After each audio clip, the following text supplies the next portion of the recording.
everyone, in today's video I'll tell you how to fix touchscreen not working issue in your device Realme C65.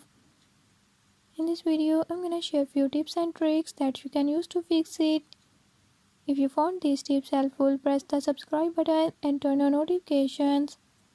Make sure to watch complete video and learn how you can do it. Let's watch the video.